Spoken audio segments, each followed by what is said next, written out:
మే 7వ తేదీ నుండి జరుగుతున్న 13వ ఆంధ్ర రాష్ట్ర అంతర్జిల్లా బీచ్ కబడ్డీ ఛాంపియన్షిప్ పోటీల్లో భాగంగా ఈ రోజు క్వార్టర్ ఫైనల్స్ ను ఎంపీ వేమిరెడ్డి ప్రభాకర్ రెడ్డి సందర్శించారు. ఇరు జట్లను పరిచయ కార్యక్రమం అనంతరం అభినందించారు. అనంతరం వేమిరెడ్డి ప్రభాకర్ రెడ్డి మాట్లాడుతూ సంగం మండలం దువ్వూరులో ఒక పండుగ వాతావరణం కనిపిస్తుందని, ఎక్కడ చూసినా కబడ్డీ కబడ్డీ అనే నినాదాలే వినిపిస్తున్నాయన్నారు. ఈ ఉత్సాహం చూస్తుంటే ఎంతో ఆనందంగా ఉందన్నారు. మన రాష్ట్రంలోని 26 జిల్లాల నుండి 26 పురుషుల జట్లు, 26 మహిళల జట్లు ఈ టోర్నమెంట్ లో పాల్గొనడం ఎంతో గర్వకారణమని, ఈ రోజు క్వార్టర్ ఫైనల్స్ లో అత్యుత్తమ ప్రదర్శన చేసిన జట్లు రేపు సెమీఫైనల్స్ కు చేరుతాయన్నారు. క్రీడల్లో గెలుపు ఓటములు సహజం, ఓడిపోయిన వారు నిరుత్సాహపడాల్సిన అవసరం లేదన్నారు. మరలా అవకాశాలు వస్తాయి, వాటిని సద్వినియోగం చేసుకుని విజయాన్ని సాధించాలన్నారు. ప్రస్తుతం ఫైనల్ మ్యాచ్ ఆడబోతున్న ప్రతి క్రీడాకారునికి శుభాకాంక్షలు తెలియజేశారు. ఇంత పెద్ద ఈవెంట్ ను విజయవంతంగా నిర్వహిస్తున్న ఆర్గనైజింగ్ కమిటీ సభ్యులు గంటా సతీష్ బాబు, హరీష్ బాబు, ఇతర సభ్యులకు నా ప్రత్యేక అభినందనలు అన్నారు. ఈ కార్యక్రమంలో Telugu Desam party Nellore parliament party కోశాధికారి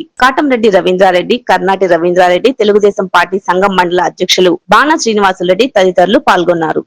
ప్రపంచ స్థాయి రోబోటిక్ సర్జరీలు మన నెల్లూరు నారాయణలో 26 సంవత్సరాల సంస్థాగత అనుభవం, సాంకేతిక ఆధారిత వైద్య సేవలు, ప్రామాణికత, నాణ్యత మరియు నిబద్ధత, అధునాతన 3D high definition visualisation, surgeon పూర్తి నియంత్రణలో పనిచేసే multi articulated robotic arms, millimetre స్థాయి ఖచ్చితత్వం, మెరుగైన ఎర్గోనామిక్స్ మరియు స్థిరత్వం.